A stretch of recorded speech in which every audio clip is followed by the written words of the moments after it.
The Blessed Virgin Mary is stronger than Satan and all of his armies combined. Because she denied Christ nothing while she was on earth, now Christ denies her nothing while she is in heaven, which means that through her prayers and through the power of God, she is all powerful and she can obtain whatever she asks for. So what does this mean? It means that the Blessed Virgin Mary could snap her fingers and send every single demon on earth fleeing into hell forever. But she doesn't. And this is so important for us to understand because oftentimes we think our temptations are what separate us from God. Our temptations are something that make us reprehensible to God, but nothing could be further from the truth. If you watch this video all the way through, I guarantee your temptations are going to start to make a ton of sense. So what's going on here? Well, Mary could send every demon straight into hell with no effort whatsoever. It would be easy for her, but she doesn't, which means every single time you or I am tempted, that temptation is permitted by the Blessed Virgin Mary. Why would Mary permit temptations? Why wouldn't she just make us temptation free so that we could actually be holy? Well, let me tell you a quick story. St. John of the Cross, one of my favorite saints, a spiritual genius, was giving direction to a sister who was writing him asking a question. And she writes and says, Father John, I could be so holy. It would be so easy for me to be holy. I could pray so well. My entire life would be devoted to God. If only my sisters would stop breathing so loudly in prayer. I go to prayer, I'm trying to focus on God, and all I hear is somebody panting next to me. Somebody's tapping their fingers on the pew next to me. Somebody else is tapping their foot. And it's these small annoyances, these temptations, and I would be holy if only those were not here. St. John of the Cross, being the holy man that he is, recognizing that God in his providence is in control of everything, all the circumstances, all of the conditions, the length, the duration, the intensity of the temptation. God is in charge of all of that. So he writes back and says to this sister, it is not in spite of those temptations that you are called to be a saint. It is through those temptations that you are called to be a saint. Those annoyances, those are the occasions whereby God is teaching you patience. And this comes straight from the Bible. St. James chapter 1, he says, blessed is the man who endures temptation.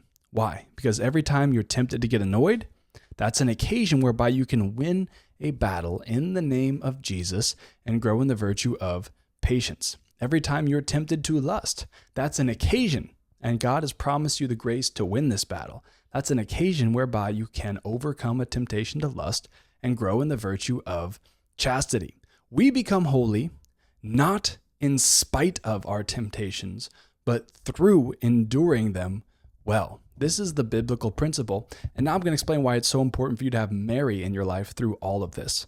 Because the Blessed Virgin Mary is mother. She is our mother. And what do mothers do with their children? They raise them tenderly.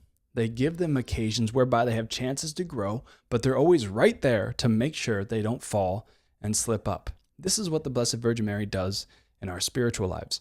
You're not as holy as you should be. I'm not as holy as I should be. I make mistakes. I stumble. But if the Blessed Virgin Mary is there, she will pick you up, dust you off, and get you back on the right path, and she'll prevent many falls which could have happened. Whenever Mary permits a temptation to happen, oftentimes it's because she wants us to call out to her and say, Mama, Mary, Mary, save me, Mary, over and over again, and thereby increase our dependency, our trust, and our love for her. Padre Pio, one of the holiest saints who has lived in the past 300 to 500 years, incredible saint, had the stigmata, was known to bilocate, all of these things. Padre Pio, towards the end of his life, was an old man, and he was going through some very intense temptations.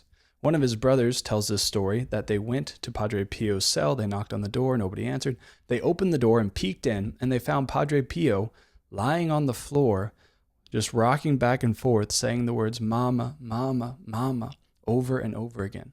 Padre Pio had learned this lesson and learned it very well. He knew the way that you overcome the devil is by relying on Mary. He knew that the way to overcome every single temptation is by relying on Mother Mary. This is the lesson that the saints have been teaching us for the past 500 years. This is the lesson the popes have been teaching us since the beginning of the church.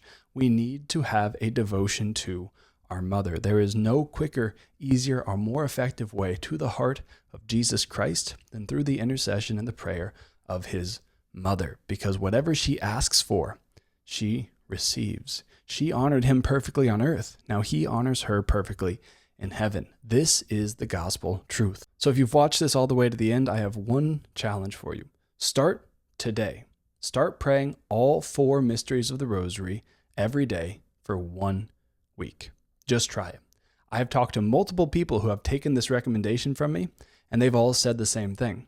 They don't want to stop because they notice the effects immediately in their lives. They notice that their temptations wane, that they start to have a desire to go to Mass, a desire to go to confession, a desire to go to adoration, a desire to be the man or woman that God is calling them to be. If you want to be serious and intentional about crushing your vices forever and becoming not just a good person, because who cares? No, but becoming a saint, then start praying all 4 sets of the mysteries of the Rosary every single day, or at least for 1 week. And if you enjoyed that and you want to see a video explaining why the demons are afraid of the Rosary, then click on this video next. God bless.